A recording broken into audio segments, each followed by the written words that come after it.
Sivaya Nama Chidambaram. Welcome back to our discussion on the 9th Thirumurai. With Lord Shiva's grace, we have already concluded 28 Thiruppadikams, which is called as Thirumurai-Thiruppallandu. Today we are going to start with the finale section, which is called as Thirupallandu, which contains almost 13 verses. Only one Thiruppadikam belongs to this particular category called as Thirupallandu, which is written in a way to praise Lord Shiva and also to sing his praises and to wish him. Now we may have a question, is there something that we praise Lord Shiva and wish him? So what is the objective of doing so? It's very simple. The way how we need to look at this is, when we want to praise each other, as in the souls around this world, we can't be doing that because there are so many souls around this in this world. So we can't really wish everyone good health or a peaceful life or a blissful state or whatever.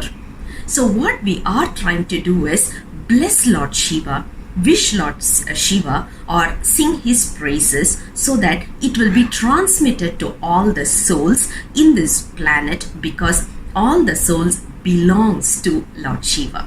That is the reason why we are singing praises of Lord Shiva. He doesn't absolutely require us to, even when we scold him or we praise him, it's of no impact to him. All we are doing is, in order to praise each other, we are praising Lord Shiva, so we know even those of them who are not around us, these praises will go to them. That is the logic behind Thirupallandu. We are going to talk about the very first verse right now. Chidambaram. Mannuga Thillai valarga nam pathargal vanjagar poi agala பொன்னின் செய் மண்டபத்து உள்ளே புகுந்து புவனி எல்லாம் விளங்க அன்னநடை மடவாள் உமை கோனடியோமுக்கு அருள் புரிந்து பின்னை பிறவி அறுக்க நெறி தந்த பித்தர்க்கு பல்லாண்டு கூறுதுமே. Chidambaram. This particular verse is written in such a beautiful manner. The first verse starts like this: Mannuga Thillai. Mannuga means, when we say long live. When we praise someone, we usually say bless someone, we say long live, right? Similar to that, Mannuga means long live. Long live Thillai. The place called as Thillai has to live for long. The reason is, it is not just the place alone that we are talking about, because this is the place the cosmic dancer is performing the beautiful dance, and the reason for that dance we all know, as based on physics, based on science, that the cosmic dance is a literal cosmic dance. The way how atoms interact with one another, the way how this entire planet is organized is based on this concept of the cosmic dancer. So he says, Mannuga Thillai. If not, what will happen? The entire universe will collapse. So as long as the cosmic dance is there, persistent in this world, everything else will be peaceful. And he says, the devotees have to grow, and those of them who are not devotees, or rather they are against Lord Shiva, has to move away, far and further away from Thillai. When we say devotees have to grow, what kind of a growth are we talking about here? Simple way to look at it is, when we were young, we went to temples, we prayed to Lord Shiva only because we were scared. We were so scared of everything and anything. So our parents said, if you want to pass the exam, go and pray. If you want to get this job, go and pray. So we initially prayed only because of our fear. Later what happened? Now we don't have a fear, but we are praying to Lord Shiva because of the love we have on him. And is this all going to happen overnight? Obviously no. This is what we call it as the growth. So devotees have to grow, And those of them who are not devotees and someone who's devoid of the concept of Lord Shiva, or even they don't even understand and they are against it, have to go further away. This particular place called as Thillai is made of gold, not the physical gold alone, but we are able to see gold dancing inside. Lord Shiva is depicted as gold because that is the only metal which doesn't get, we all know the properties of gold. It doesn't get contaminated so fast. The more we burn it, the more it's going to glow like Lord Shiva. The more we go to him, we approach him, he is going to be the glowing factor in us. That is why Lord Shiva is dancing in this particular place. And here, he and his consort are there to bless all the devotees. Blessing means there are three things that we require. One is we should not have or accumulate further karma. All our old past karmas, which we call it as the sanchidam, has to be washed out. And whatever we are going through right now should not impact us. Good, bad, ugly, everything should be the same, which we call it as iru vinai oppu. We should not be going through any kind of a turmoil because of sadness, or we should not be jumping around because of happiness. If we are able to stay in a neutral state and be an observer of everything that is happening us, whether it is a sad event or a happy event, that is what we call it as iru vinai oppu. So agamyam should not be accumulated, sanchitam has to be burnt down, and the experience that we are going through now, we need to take a neutral stance. If we are able to get into this state, that is where we are not going to get into this vicious cycle of birth and death. That is what the entire concept of Thillai is all about. Because according to the Tamil tradition, we say, once we worship, we go there, we visit, we worship Lord Shiva in the form of cosmic dancer, we are going to be liberated from this birth. When we say seeing Lord Shiva in the cosmic dancer form, not with the external eyesight that we have, but what we have to do is see him within us. Once we are able to see him within us, that is where we will not get into this vicious cycle of birth and death. That is what the very first verse is all about, and the second verse. The verse goes this way, Chidambaram. மிண்டு மனத்தவர் போமின்கள் மெய்யடியார்கள் விரைந்து வம்மின் கொண்டும் கொடுத்தும் கொடி கொடி ஈசர்கார் செய்மின் குழாம் புகுந்து அண்டம் கடந்த பொருள் அளவில்லதோர் ஆனந்த வெள்ள பொருள் பண்டும் இன்றும் என்றும் உள்ள பொருள் என்றே பல்லாண்டு கூறுதுமே. திருச்சிற்றம்பலம். Today's verse talks about the omnipotent, omnipresent attribute of Lord Shiva. He is there in everything, and he is there beyond everything as well. For example, they talk about Andam Kadanda Porul, as in he is beyond all these universe and galaxies that we are able to see. He is beyond everything, which is what we call it as Sarva Vyabhagatva. He is beyond anything that we are able to visualize. He is also the one who is going to be pleasant and happy forever. Without any kind of a binding, he is going to be happy. He is happiness. Why we say that is, our happiness is always dependent on something. We are happy because we get a product. We are happy because of our family. We are happy because of our career. We are happy because of whatever it is. We have our happiness attached to something. Does Lord Shiva have anything of that sort? Nothing. He is the one who is going to give us happiness. He is happy without any particular attachment. That is the beauty of Lord Shiva.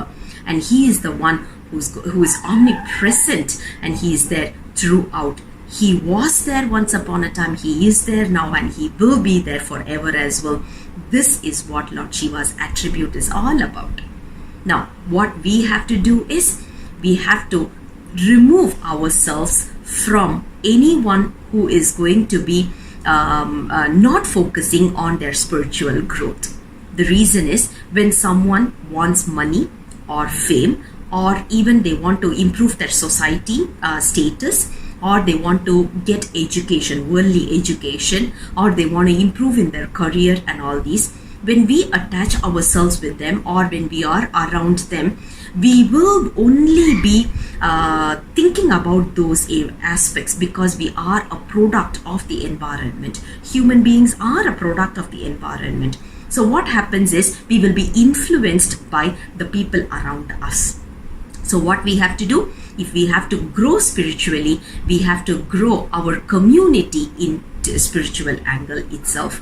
The reason is, even when we get into a dilemma about something, for example, like money or career or something, the people around us, the devotees around us, when they say Shiv Shiva, immediately we will be backtracked. We will be reverting back to our original objective, which is to grow spiritually. So what we have to do is seclude ourselves from those of them who don't want to improve spiritually, but attach ourselves with the group of people who is interested to grow spiritually, so that by that influence we can also grow to the next level. That is what verse number 2 talks about. And the third verse, the verse goes this way. Chidambaram. நிட்டையிலா உடல் நீ தென்னையாண்ட நிகரில வண்ணங்களும் சிட்டன் சிவனடியாரை சீராட்டும் திறங்களுமே சிந்தித்து அட்டமூர்த்திக்கென் அகம் நெகவூரும் அமிதனு கால நிழல் பட்டனுக்கென்னை தன் பார்ப்படுத்தனுக்கே பல்லாண்டு கூறுதுமே. திருச்சிற்றம்பலம். Today's verse talks about one beautiful quality of Lord Shiva. He knows how to take charge of each and every soul in this planet. He doesn't use the same technique for two people in this world. The way how he took charge of our 4 saints, that itself is a classic example.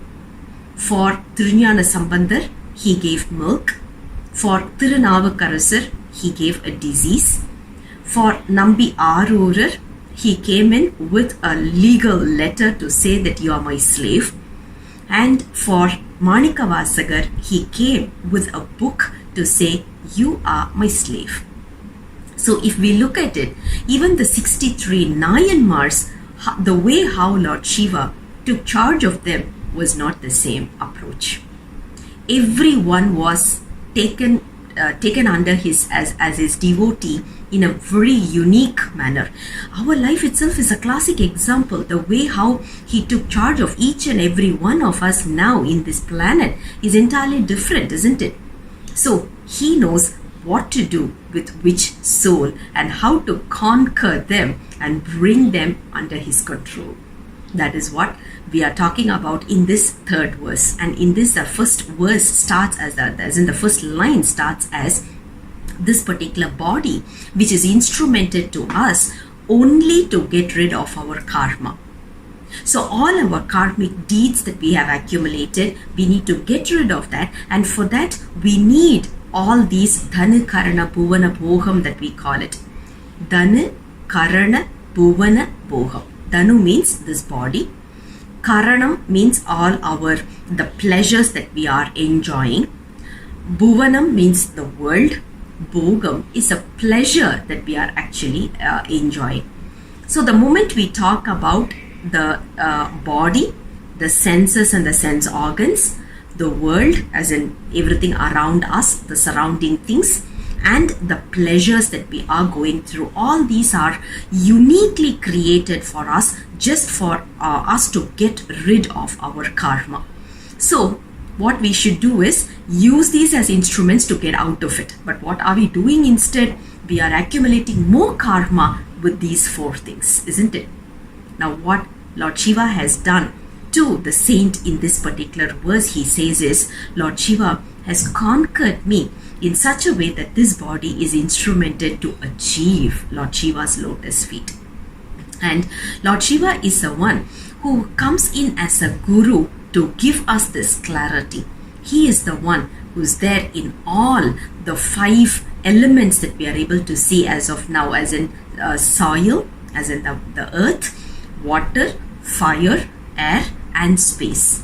Along with that, he is also the sun and the moon, and he is also part of all the souls. This is what we call it as Ashtamurtam, which is Attamurti in Tamil. We call it as Ashtamurtam, which is out of all these 8 things, Lord Shiva is there in all of these 8 things.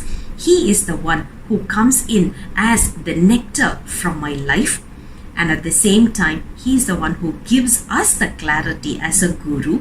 And what we are going to do is sing Pallandu, which is basically sing his praises to such a God. That is what verse number 3 is all about, and the 4th verse. The verse goes this way, Chidambaram.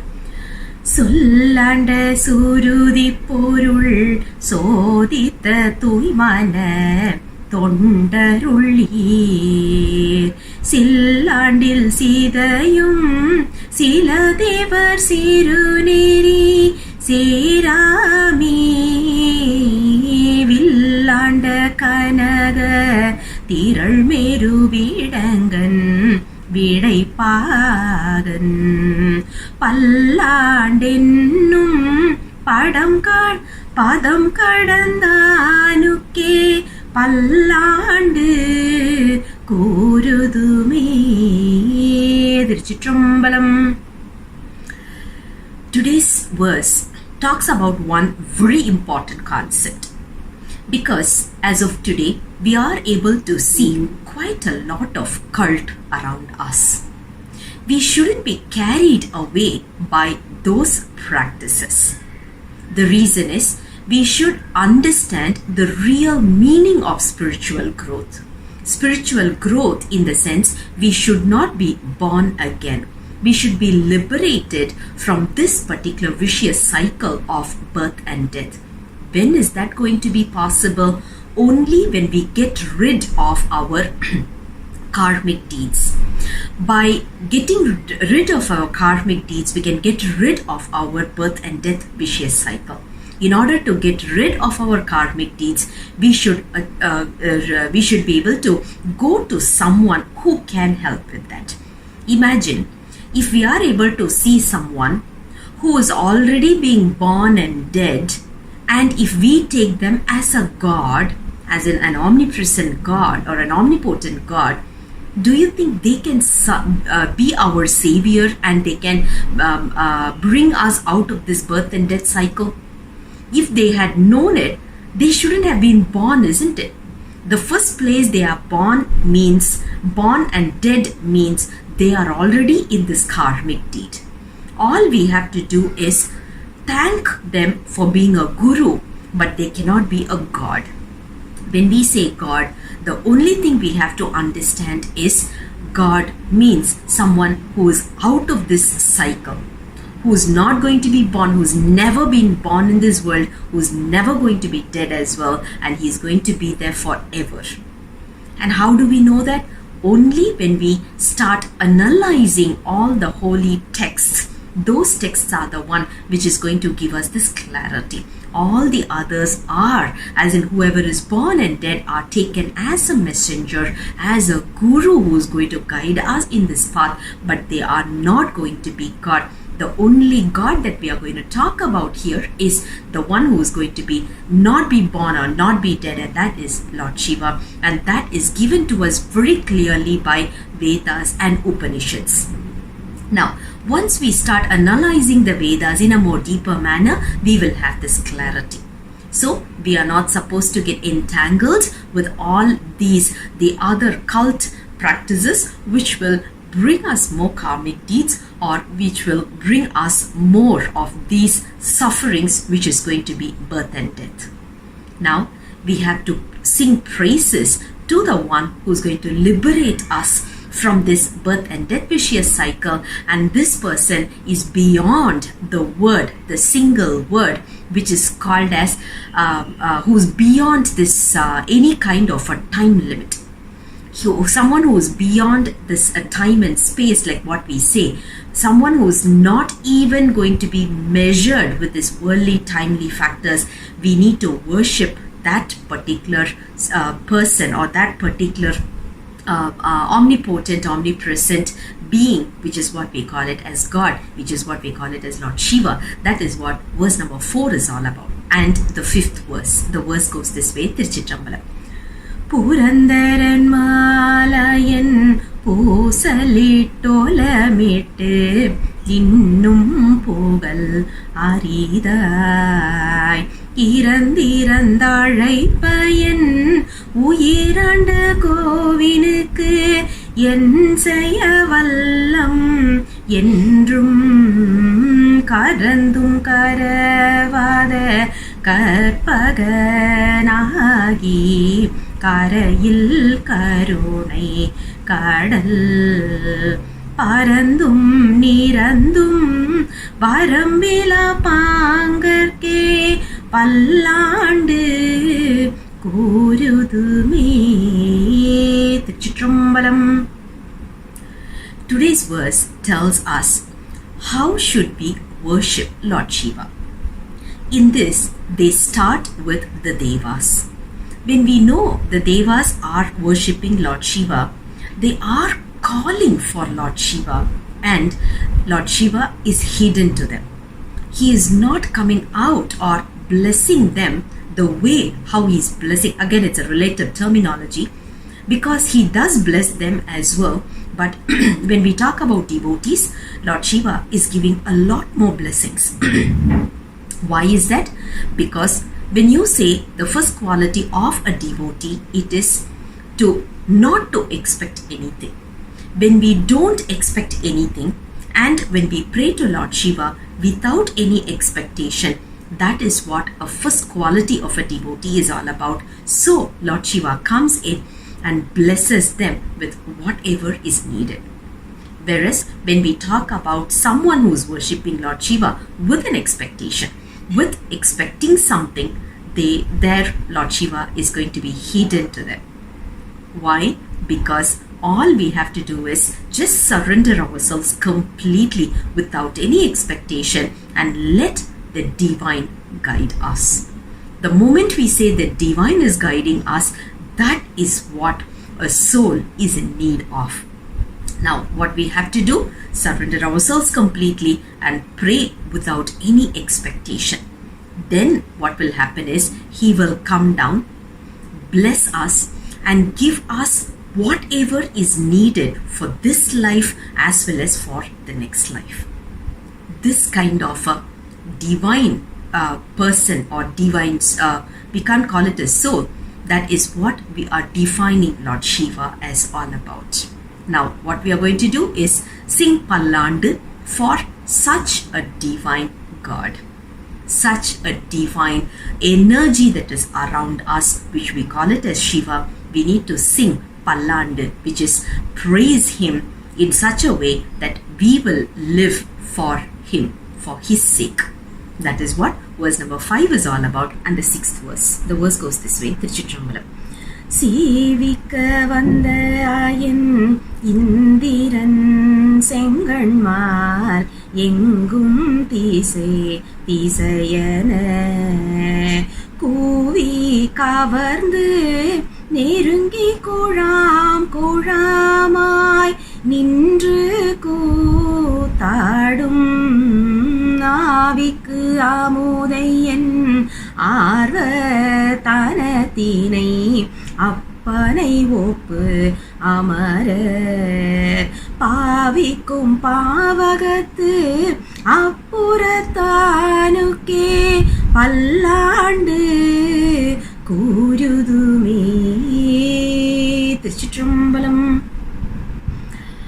it's a lovely verse to say, or rather reinstate, that when anyone doesn't have the real love for Lord Shiva, whatever they shout and yell and do whatever rituals possible, they are not going to get even closer to Lord Shiva. That is what today's verse gives us in a very beautiful manner. He says, the saint says, there are these devas who are like, we all know some of the devas, which is Indran. We also know Brahma, Vishnu. They are all standing in front of Lord Shiva and trying to get his attention by various means, either by shouting for him or praying for him or singing or reciting mantras, but they are not even able to get a glimpse of Lord Shiva, even in the faintest of their thoughts. But Lord Shiva is there in me. That's what the saint says. Lord Shiva is stay put in me, and he is such a nectar in my soul. He is a nectar in my soul, which means wherever there is love, wherever there is real affection for Lord Shiva, wherever we have real surrender for Lord Shiva, you will be able to feel him. Whereas when it is all going to be just show off, that I'm also praying to Lord Shiva, I'm also able to sing, I'm also able to chant mantra, nothing is going to happen. That's what verse number 6 beautifully depicts. Here they are using the word Brahma. Brahma means he's the teacher of all Vedas. There was one group of people who literally thought just by doing yajnas and pujas and reciting mantras, that is sufficient to achieve realization, and there is no need for Lord Shiva's existence. So they even denied Lord Shiva, and they wanted to just perform all these rituals, and they believed that by just doing these rituals they could achieve realization. Indra, Lord Indra, is also someone we know. The name Indra is given to him because he is the king of all Indriyam. Indriyam is nothing but our sense organs. Someone who believes whatever I'm able to see today, smell today, hear today, touch today is real. Something which I'm not able to see or touch or feel is not going to be it's not existing, which is what we call it as the atheist. Now, Lord Shiva is not going to even come in their dreams. Even a glimpse of Lord Shiva is not going to be for them, because they deny, and they not only deny, they don't believe, and they just throw away the idea of praying to Lord Shiva. And also they talk about another group of sect called as Pancharatram, which is also similar to this, which means whenever we talk about all these group of the sects that they are talking about in terms of praying, different worship methods, will Lord Shiva be available for them, or will he even show himself to them? That is what in this verse the author denies it. The saint says no way they are going to catch a glimpse. The reason is Lord Shiva comes in front of someone who is always in love with Lord Shiva, praying to him and completely surrendering themselves. That is what verse number 6 is all about. I'm not sure when we will be able to say that I've completely surrendered to Lord Shiva, and I'm not sure when we will be eligible to say that he is a nectar in my soul. All we can do is we can just keep this as one of the requests in Lord Shiva's lotus feet, to say, please elevate my soul to that extent. And with that, we conclude verse number 6 and the 7th verse. The verse goes this way, Chidambaram. Seerum Thiruvum Poliya Sivaloga Nayagan Sevadi Keel Arum Perade அறிவு பெற்றேன் பெற்றதார் பெறுவார் உலகில் ஊரும் உலகும் கழற உளறி உமை மணவாளனு காள் பாரும் விசும்பும் அறியும் பரிசு நாம் பல்லாண்டு கூருதுமே. திருச்சிற்றம்பலம். Today's verse talks about singing pallandu. Pallandu means praises. Praises for whom? Someone who's beyond the word called as praise. Can we have a limitation? Can language really consolidate what God is all about? God is beyond all that. Shiva is beyond all those. Now what we have to do is sing praises of Him. Why should we sing praises of Him? Because He is the only one. The moment you surrender with full affection and love and without any expectation, He will be able to give us one of the happiness that we will never be able to relate with any of these in this world. Today, if someone is asking what will give us happiness, we can give them a list. Is there anything that is beyond this? It is beyond our imagination, so we may not be able to illustrate this. If you ask me what is going to be happiness, probably I'll say ice cream is happiness, or probably I'll say jewelry is happiness, or riches is happiness, or going around the world is happiness. But is it really happy? Ask someone who has traveled the entire world, they will say no, that is not happiness. Ask someone who has all the variety of jewelry with them, they will say that is not happiness. Ask anyone, whatever we talk about as happiness today, ask about them, the ones that they are having it to the extreme, they will know and they will say they are not able to find happiness in that. So where is real happiness? The real word happiness resides in Lord Shiva's lotus feet. Beyond words, beyond comparison, beyond anything that we can express with these words and thoughts. So how do we achieve that?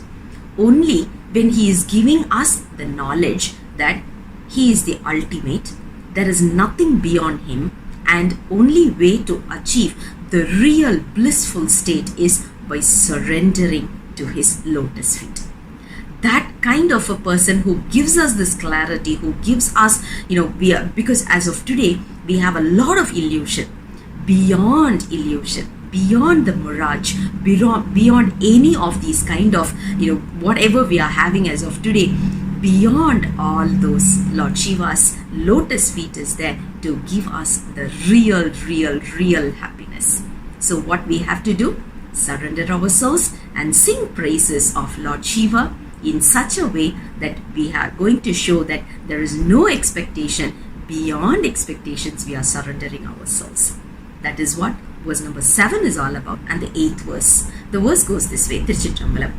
சீலும் கயலும் திளைக்கும் கண்ணார் இளங்கொங்கையில் செங்குங்குமம் போலும் பொடியணி மார்பிலங்கும் என்று புண்ணியர் போற்றி இசைப்ப மாலும் அயனும் அறியா நெறி தந்து வந்து என் மனத்தகத்தே பாலும் அமுதமும் ஒத்து நின்றானுக்கே பல்லாண்டு கூருதுமே. திருச்சிற்றம்பலம். Today's verse talks about one very important concept. Lord Shiva is like a milk, he is like a nectar. Milk, we all know, nourishes this body. Nectar nourishes, we all know amritam, right? Amritam nourishes our soul. So Lord Shiva first nourishes this body. Because of that, with the help of this body, instrumenting the body, we can achieve the real happiness of Lord Shiva, which is where he is staying within us and making sure that we are not deviating in our path. He is the one who is wearing beautiful holy ashes, Thirunir or Baspam or Vibhuti on his body. Now everyone will ask, some of them usually ask this question, why is Lord, if we are wearing Vibhuti, we are saying that we are Lord Shiva's devotees, but why should Lord Shiva wear Vibhuti? The simple reason is he is showing us how to wear Vibhuti. Number one, the reason is, as a soul, as a human being, we can't do something on our own. There must be a prototype or a model that we can replicate. So Lord Shiva showed us how to do Shiv Puja. We all know in Thiruvaiyaru, he is the one came down. He is performing puja for himself to show us how to perform puja. Not only that, he sent his consort Parvati Devi all the way to Kanchipuram to explain to the devotees how to perform puja. So he is usually showing us something that we have to follow. Same ways, he is applying holy ashes on his entire body to show us this is how you need to wear vibhuti. Not only that, we all know whenever there is a period where Lord Shiva destroys the entire world, everything burns down to ashes.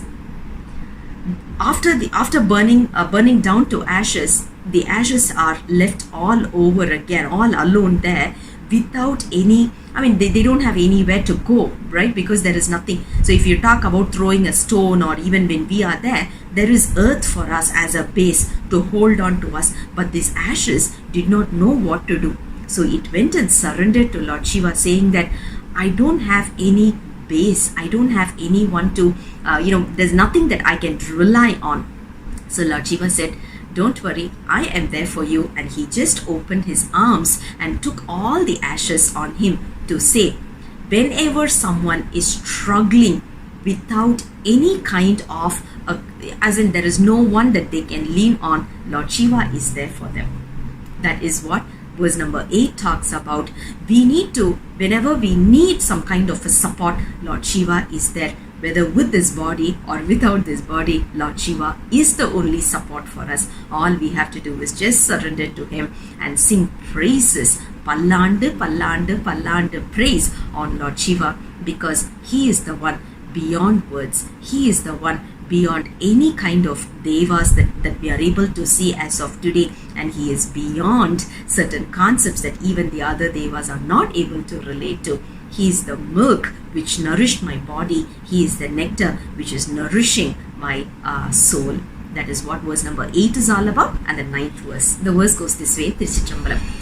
பாலுக்கு பாலகன் வேண்டி அழுதிட பார்க்கடல் ஈந்த பிரான் மாலுக்கு சக்கரம் அன்றருள் செய்தவன் மன்னிய தில்லை தன்னுள் ஆலிக்கும் அந்தணர் வாழ்கின்ற சேற்றம் பலமேயிடமாக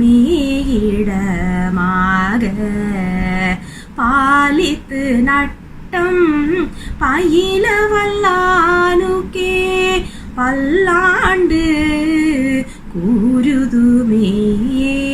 திருச்சிற்றம்பலம்.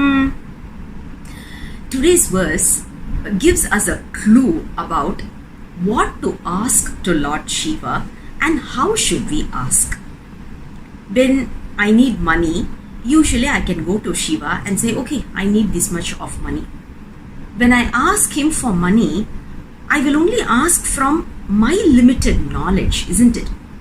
If I'm working in Singapore, I'll ask for Singapore dollars. If I'm working in US, I'll ask for US dollars. If I'm working in India, I'll ask for Indian rupees. But is that the ultimate?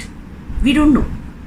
But instead, if we don't ask anything, just go and stand in front of him and cry and surrender, he will give according to his caliber and not according to our caliber. That is the beauty of Lord Shiva. If you want to relate with this, they are giving two instances in this particular verse. One is a small little baby is crying for milk. Imagine when you talk about a baby, how many, probably like 2 to 3, we call it a sangha. Probably if you want to talk about now, we can say 10 ml or probably 15 ml or even half a liter. I'm talking about extreme situations. A small little baby is going to drink only so much of milk. Who on earth will give an entire ocean of milk to such a small baby? Because according to Lord Shiva, an ocean of milk is considered to be just few drops of milk. That is sufficient for a kid. That's the reason we shouldn't ask, we shouldn't set a boundary to Lord Shiva. Rather, let him decide what he has to give for us. Because he knows and he can give according to his caliber, as I was mentioning earlier. Nambi Arurar is the only person who understood Lord Shiva. That's why in Thiruvallur, when he had heaps and mountains of rice over there, grains over there, he went to Lord Shiva and he said, I have few grains over there. Can you please send someone to, transport this for me? Imagine if it's few grains, he would have taken it in his pockets also, right? But it's heaps of grains that is there. But he goes to Lord Shiva and says, for me it's a heap, but for you it's just few. Can you send someone to transport this? Imagine, that is how we are not supposed to set a boundary. The moment we set a boundary, that's it, everything is gone. We will only set a boundary according to our limited knowledge and skill. But what we have to do is just surrender completely. He knows what to give, how much to give, and when to give. He's the one who gave the Chakrayudam to Vishnu as well. So he's such a generous person. He doesn't keep anything for himself. All we have to do is, okay, Lord Shiva, I need, I'm in need of this kind of, in this kind of a situation, I'm in need. Do whatever it is. Just surrender. That's all we have to do. That is what verse number 9 is all about. The person who's standing in the place called as Thillai, and he's continuously performing the cosmic dance so that this entire world can go on in its motion. That kind of a person is worth all the praises in this world. So what we have to do is go there and sing Pallandu, Pallandu, Pallandu for Lord Shiva. That is what verse number 9 is all about. And the 10th verse. The verse goes this way, Chidambaram.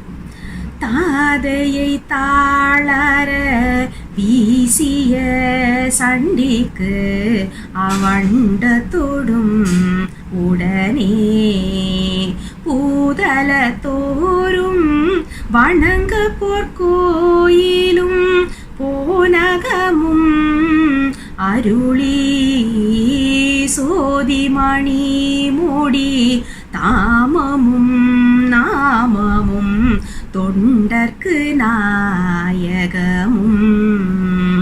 பாதகத்துக்கு பரிசு வைத்தானுக்கே பல்லாண்டு கூறுதுமே.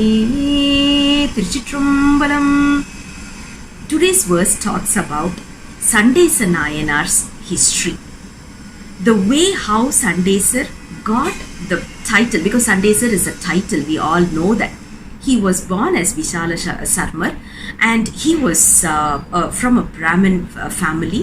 His dad was the one who taught him all the Vedas. He was helping some of the herds over there by going through the cows and all these. The way how he took care of the cows were so happy that milk was flowing from the cows automatically. When he saw that he didn't want to waste it, so he caught that milk and he started performing Shiv Puja. With those milk, he started performing Abhishekam. Certain people in the village who were feeling jealous about Vishala Sharmar started giving a lot of gossips, started giving through a lot of, we call it as a grapevine, right? Grapevine communication started happening. A lot of rumors and gossips started coming around. Because of this, his dad, who was the one who taught him Vedas, started believing, and he wanted to witness what is really happening. When he saw that his son was really wasting the milk, because he thought it was wasting, he didn't realize it was Abhishekam. So what he did was he tried to distract his son and disturb the Shiv Puja. The son, who was totally engrossed and totally submitted himself to Lord Shiva, who was already in Shivoham Bhavam, what he did was he took the stick and just threw it on the person. He didn't realize it was his guru. He didn't realize it was his dad. He just threw the stick. The stick became a particular, we call it as maru. Maru is a kind of a weapon which just chopped off his father's legs. Even though, hurting a person is a sin, And especially when he's a guru and a dad, it is a even more bigger sin. What Lord Shiva did was, since he was in Shivokam Bhavam, and also he was the one who had completely surrendered, and he was not even aware of what is happening around he was beyond his senses. So what happened was Lord Shiva gave him the position called as Sandesar. The position called as Sandesar is equivalent to something like a financier. As of today, we have like auditors in any of the companies, right? Auditors take care of all the, incomes and expenditures and all these. Similar to that, in any temple, the Sandesar is going to be the one taking care of the financials. Now, if you want to witness this beautiful statue, as in this deity, you have to go to Gangaikonda Solapuram, where they have a beautiful this kind of carving over there, and where you can see Lord Shiva and his consort giving the flower on his laying the flower on Sandesar's head. You will be able to see the same statue, same deity idol in Thirumurai-Thiruppallandu ashram. Beautiful. It's done such a beautiful. The moment you see there, you will be able to feel the bliss. It's such a beautiful way of course, they have put in a lot of effort. Once you visit there, you will know what I mean. You can see the beauty of Lord Shiva's face, as well as his consort Parvati's face, as well as you can see the complete surrendering expression in Sandesar's face as well. Don't miss. Please do go to Thirumurai-Thiruppallandu ashram, have a look at this particular deity, sing this song sing this verse in front of them, and then come out. You will really get Lord Shiva's blessing. I'll conclude verse number 10 with this and the 11th verse. The verse goes this way, Chidambaram. Kudaloli aroli kutoli toli engum kuram perugi Viravoli vindalavum சென்று விம்மி மிகு திருஆரூரின் மழவிடையார்க்கு வழி வழியாளாய் மணம் செய்கூடி பிறந்த பழடியாரோடும் கூடிய மானுக்கே பல்லாண்டு கூருதுமே. Chidambaram. Today's verse talks about one beautiful temple called as Thirumar. We all have heard in Saivism, we believe that when we are born in certain places, we do have we can achieve Lord Shiva's feat. Same ways, when we are dead in certain places, we get realization. When we live in certain places, we get realization. When we visit certain places like Thillai, we get realization. When we think about Annamalai, we get realization. Similar to that, when we are born in Thirumar, we get, because that's considered to be the earth element, that is also considered to be our Kundalini Shakti. So when we are born in Thiruvallur, we will be realized and we will achieve Lord Shiva's lotus feet. That is one of a very strong belief in Saivism. And in this they say, the saint says, this place is filled with music. Where will you hear music? Only when there are celebrations. So which means Thiruvallur is filled with celebrations. And the music that we are able to hear is from certain instruments, which is usually done with the help of air. As in, we know flute is one of it. Similar to that, we do have strings-based instruments. We do have people singing, which is the vocal. We do have certain instruments, which is with the help of, we will be able to see with the skin, which is called as something similar to drums, and also with heavy metals. In Thirumar, we are able to see all these 5 types of musics over there, which means it is filled with people who are able to sing this, who are able to play these instruments, and who have surrendered themselves to Lord Shiva. If not, who wants to go and sit in the temple and play the instruments, isn't it?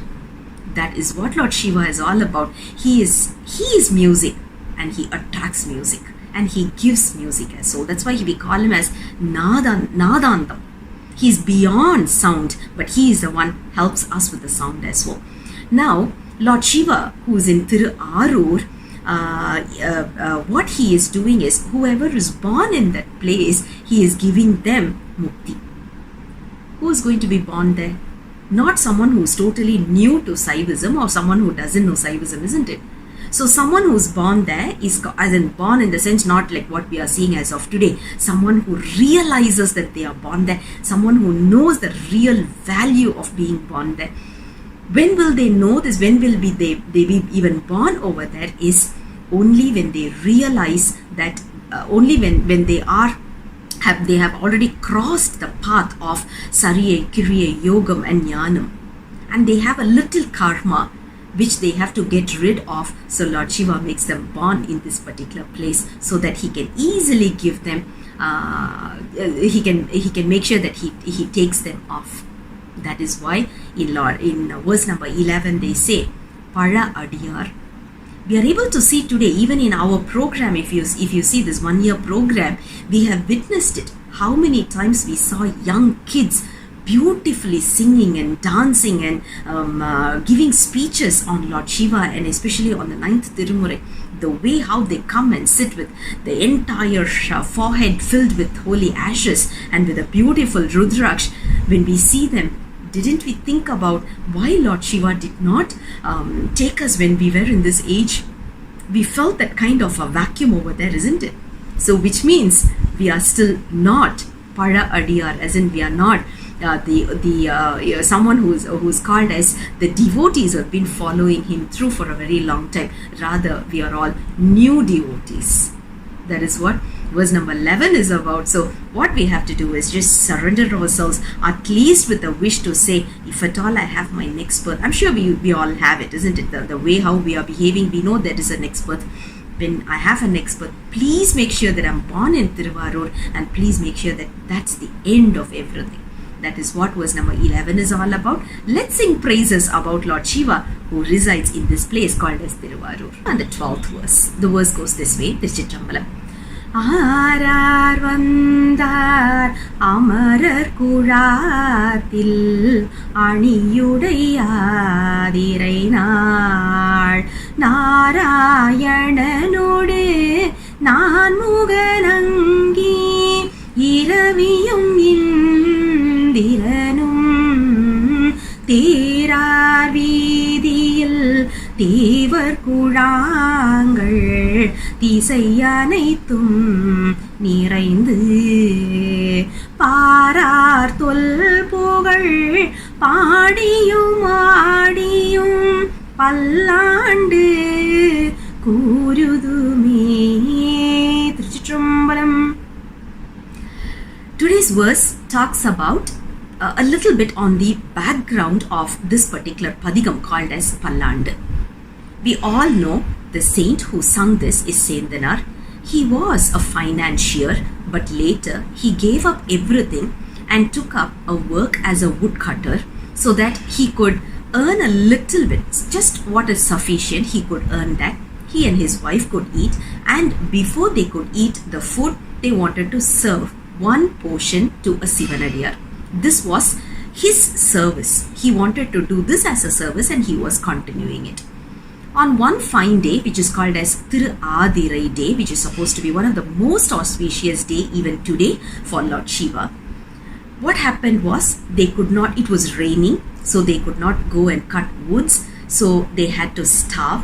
What they did was whatever was left over, and especially those that was not 100% consumable, but they could eat a little bit, they made something called as a curry, which is similar to a porridge, but it will be even more thicker than porridge. So they made that, and they were waiting for a Sivanadiyar. That day, since it was raining, no Sivanadiyar was there, but Lord Shiva came disguising himself as a Sivanadiyar. So what they did was they offered one portion to him. Lord Shiva ate it, and then he said, "Oh, it tastes so good. Can I have one more portion so that I can go back and eat it at home?" Today we have the concept of takeaway, but Lord Shiva had done it, don't know how many years back. So Lord Shiva took away the remaining food, and he went back. When he was eating, Lord Shiva, he could not eat it properly. what he did was, his entire mouth was having this curry, and also the entire temple, he spilled it over. So today, if any one of us are not able to eat in a clear manner, as in clean manner, and we are spilling food, don't feel guilty. Lord Shiva has done that. He eats that way. So we are not different because we are his followers. So we will also be eating that way. Don't think about table etiquettes or whatever. That's what Lord Shiva had taught us, isn't it? Now, coming back, what Lord Shiva did was, he went to the dream of the king and he said he praised the curry. Same ways, as I said earlier, he spilled all over the floor in the temple. The next day morning, when the priests opened the door, they could see this curry over there, all over, and also in Lord Shiva's face. So they were puzzled, and Lord Shiva, he gave something like his voice was heard. He said, "It is Sendhanar who gave the curry, and it was so tasty." That day was supposed to be the day where the chariot has to be taken on because they do have this chariot procession program even today, 6 times in a year, and that day was supposed to be the auspicious day. The chariot did not move a bit, it was just stay put. So they did not know what to do, and they were all confused and worried. And at that point in time, Lord Shiva instructed Sendhanar to sing this particular padigam, which is called as Thiruppallandu. So Lord Shiva asked for this padigam, and that is how this came. So this verse, 12th verse, talks about the beauty of the entire place. So Sendhanar says, this entire place is filled with all sort of devas, all categories of devas, right from Narayan, and right from Brahma, right from sun god, right from moon god, right from fire god, name it, they were all there. The reason is, it's supposed to be such an auspicious day where all of them were together, and the entire place is filled with celebration, festive season. That kind of a place is, most of them are like singing and dancing, and they are praising Lord Shiva. Let's also join this quorum and sing praises of Lord Shiva. That is what verse number 12 is all about. And the 13th verse, the verse goes this way. Chidambaram.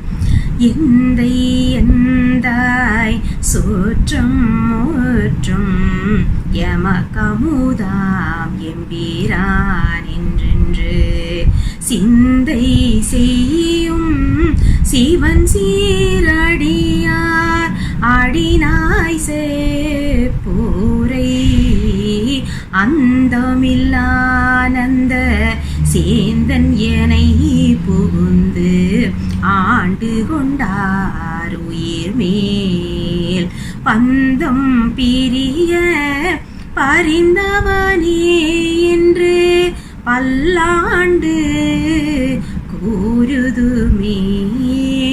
Thiruchitrambalam. This is the finale verse which concludes the entire 9th Thirumurai. We take this opportunity to thank Annamalayar and Nambi Arurar for making this happen for the last 1 year.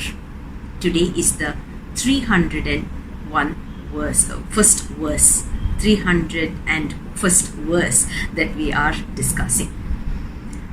As in this particular verse, Sendhanar is saying that he is the one who wrote this entire padigam, and he says, when he's introducing himself, he says, I'm a devotee of a devotee who thinks that Lord Shiva is the mom, dad, neighbors, relatives, everything. If someone is thinking Lord Shiva as everything in this world, without having anyone that we are able to see around us, right, our relatives and all these, without that kind of a relationship, if someone is able to see Lord Shiva as their mom or their daughter or son or father or all type of relationship, you can imagine what kind of a surrender that person should have had, right? And Sendhanar says, I am a slave for that kind of a devotee. This is how a devotion should be. So he talks about something that we should start practicing as well.